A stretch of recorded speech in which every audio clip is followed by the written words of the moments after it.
तो सीधे आपको दिखाते हैं निर्वाचन आयोग इस वक्त प्रेस कॉन्फ्रेंस कर रहा है और मतगणना के उपरांत जो परिणाम है वो घोषित किए जाते रहेंगे। अब मैं अन्य चीज़ें थोड़ी आपको बता दूं कि ये जो मतदान है त्रिस्तरीय पंचायत का, ये 12 जिलों में हो रहा है, हरिद्वार जनपद में नहीं होता है और सभी पदों के लिए होगा। कुल 4 पद हैं, उसमें सदस्य ग्राम पंचायत, प्रधान ग्राम पंचायत, सदस्य क्षेत्र पंचायत और सदस्य जिला पंचायत। ये इन चारों पदों के लिए वोट डाले जाएंगे। प्रत्येक बूथ पर 4 मतपत्र होंगे और चारों पदों के अलग अलग मतपत्र होंगे। जो पद हैं उनकी जो संख्या है वो भी मैं आपको बता देता हूँ। सदस्य ग्राम पंचायत के लिए 55,587 पद हैं। प्रधान ग्राम पंचायत के 7,499 पद हैं। सदस्य क्षेत्र पंचायत के 2,974 पद हैं और सदस्य जिला पंचायत के 358 पद हैं। 358। सदस्य ग्राम पंचायत 55,587, प्रधान ग्राम पंचायत 7,499, सदस्य क्षेत्र पंचायत 2,974 और सदस्य जिला पंचायत 358। इस प्रकार ये एक बड़ा वृहद कार्यक्रम है। कुल 66,418 जनप्रतिनिधियों का चयन इसमें निर्वाचन होना है। 66,418 जी। जो मतपत्र हैं मैंने अभी बताया था 4 प्रकार के मतपत्र हैं, तो उसमें सबका रंग अलग अलग है। उसको पहचानने के लिए जो ग्राम पंचायत सदस्य है उसके मतपत्र का रंग सफ़ेद होगा, वाइट होगा।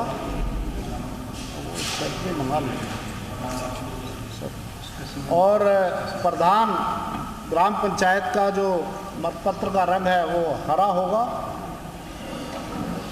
क्षेत्र पंचायत सदस्य के लिए नीले रंग का मतपत्र होगा और जिला पंचायत सदस्य के लिए गुलाबी। तो इस प्रकार से ये 4 अलग अलग कलर इसके रहेंगे। प्रधान ग्राम पंचायत के लिए होगा हरा।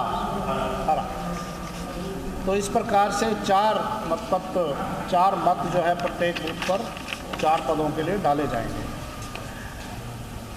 इस मतदान में जो मतदाता हैं प्रतिभाग करने वाले, कुल हमारी 7,499 जो ग्राम पंचायतें हैं, उसमें आज की जो स्थिति है 47,77,072 47,77,072। तो ये मतदाता हैं जो मतदान में प्रतिभाग करेंगे। उसमें से स्त्री जो मतदाताएं हैं, स्त्री जो मतदाताएं हैं वो हैं 23,10,996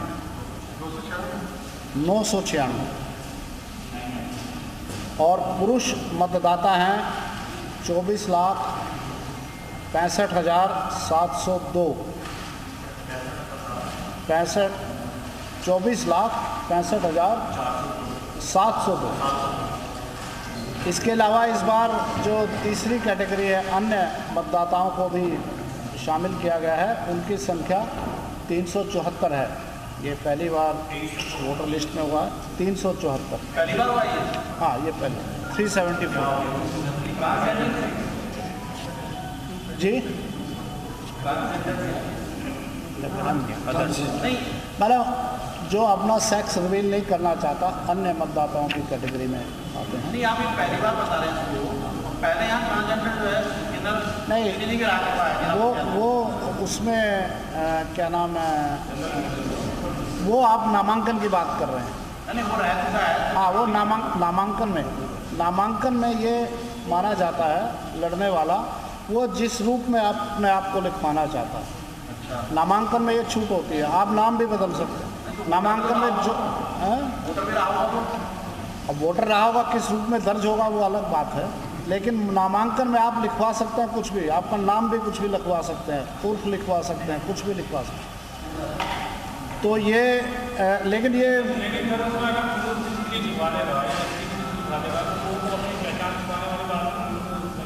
नहीं, लेकिन नामांकन के समय अगर वो प्रचार करना चाहता है कि मैं ऐसा हूँ तो वो कर सकता है, मतलब उसमें स्त्री पुरुष रहते हुए भी। रिजर्वेशन का मामला पहले चल रहा है, किसकी जगह चुनाव? मैं भी बताऊँ तो लेकिन ये जो व्यवस्था है, मतलब पंचायत चुनाव में पहली बार है, लेकिन ईसीआई में और उसमें अन्य जगह पर अवेलेबल है, पहले से है, ये इस वोटर लिस्ट में पहली बार। दूसरे ये तो हो गया आपका मतदाताओं की संख्या। तो इस बार जो वोटर लिस्ट बनी है उसमें कुल 4,56,793 नए मतदाता जुड़े हैं पिछली बार की अपेक्षा। 4,56,793 793। तो ये लगभग 10.5% का बढ़ोतरी है ग्रामीण क्षेत्र में। अब जो जैसे मैंने बताया 66,000 पदों के लिए आप बांटना शुरू कर दो। 66,000 से अधिक पदों के लिए मतदान हो रहा है, तो स्वाभाविक है कि संसाधन भी इसमें बहुत अधिक आवश्यकता होती है। तो मतदान जो प्रक्रिया है उसमें कुल लगभग 95,000 जो अधिकारी और कर्मचारी ड्यूटी पर लगेंगे, जिसमें के मतदान दल है, जिसमें के पीठासीन अधिकारी और मतदान अधिकारी हैं, सेक्टर जोनल मजिस्ट्रेट्स हैं, नोडल अधिकारी हैं, प्रभारी अधिकारी हैं, और उसमें सुरक्षाकर्मी भी शामिल हैं। तो लगभग 35,700 सुरक्षाकर्मी हैं जो इसमें लगेंगे। इस प्रकार लगभग 35,700 सुरक्षाकर्मी हैं। अलग अलग भी बताऊंगा आपको, मिलेगी आपको, सब मिलेगा। और इसके अलावा लगभग 5,600 हल्के और भारी वाहन इसमें लगाए जाएंगे, उपयोग में लाए जाएंगे। इस निर्वाचन में सामान्य प्रेक्षक रहेंगे, जो सामान्य प्रेक्षकों की संख्या है 55 और आरक्षित 12, कुल 67 सामान्य प्रेक्षक भी लगाए जाएंगे।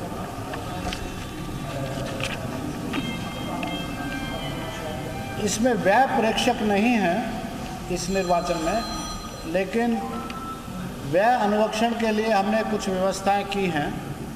हमने जनपद स्तर पर व्यवस्था की है कि एक प्रभारी अधिकारी, किसी वरिष्ठ अधिकारी को बनाया जाएगा जो एक्सपेंडिचर की अपनी मॉनिटरिंग करेगा। और उसके अलावा 3 टीमें भी होंगी प्रत्येक जनपद में। एक प्रशासन की टीम रहेगी, एक आबकारी विभाग की टीम रहेगी और एक पुलिस विभाग की टीम रहेगी। ये जो इनको जो अन्य मादक पदार्थ हैं या लुभावने वाले जो आइटम्स हैं या नकदी है, इनको जब्ती का अधिकार होगा, ये जब्त कर पाएंगे और प्रतिदिन की सूचना ये आयोग को भेजेंगे। तो ये किया गया है। पिछली बार की तरह जैसे हमने नगर निकाय में किया था, इस बार भी जो दिव्यांग मतदाता है उनको सुविधाजनक करने के लिए कार्रवाई की जाएगी। तो ये सारी चीज़ें हैं। अंत में मैं बताना चाहूँगा कि जो जनमानस की शिकायत या कोई भी बात वो कहना चाहते हैं, उसके लिए आयोग ने एक टोल फ्री नंबर जारी किया है 1800-180-4280। ये टोल फ्री नंबर है 1800-180-4280। ये टोल फ्री नंबर है। इसमें जो है ब्लॉक, ये जो मतगणना वगैरह है ब्लॉक वाइज होगी या मतलब अभी आते हैं।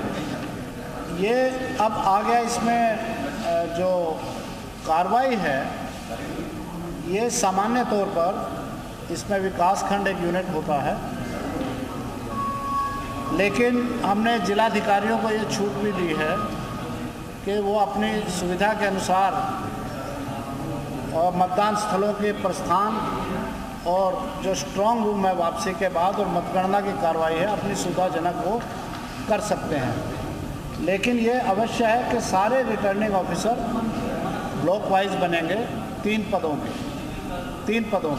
ग्राम पंचायत के प्रधान, सदस्य ग्राम पंचायत और सदस्य क्षेत्र पंचायत। लेकिन सदस्य जिला पंचायत का जो रिटर्निंग ऑफिसर है वो जिला मुख्यालय में अधिकारी रहेगा और मतगणना विकास खंडवार की जाएगी। 3 पदों के मतपत्रों की जो परिणाम है उसकी घोषणा विकासखंड स्तर पर ही कर दी जाएगी, लेकिन जिला पंचायत सदस्य के जो घोषणा है वो जिला मुख्यालय पे होगी, लेकिन काउंटिंग ब्लॉक स्तर पर ही होगी।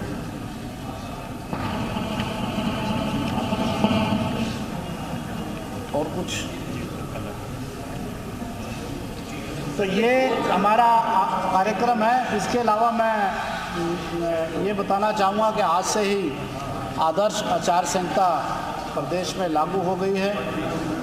आदर्श आचार संहिता की एक प्रति हमने अपनी वेबसाइट पर अपलोड कर दी है। इसी प्रकार आयोग की जो मतदाता सूची है वो भी काफ़ी समय से आयोग की वेबसाइट पर उपलब्ध है। यह है scc.uk.gov.in। इस पर दोनों चीज़ें उपलब्ध हैं।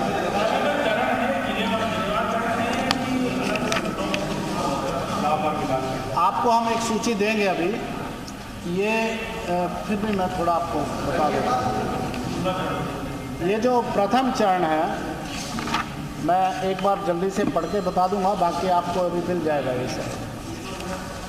इसमें डिस्ट्रिक्ट वाइज चरण नहीं है, प्रत्येक ज़िले में 2 चरणों में चुनाव होगा। इसका मैं बाद में बताऊंगा कि उसमें क्यों ऐसा कर रहे हैं।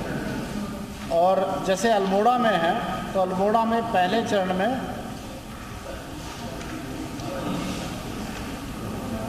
6 ब्लॉक हैं और दूसरे चरण में 5 ब्लॉक।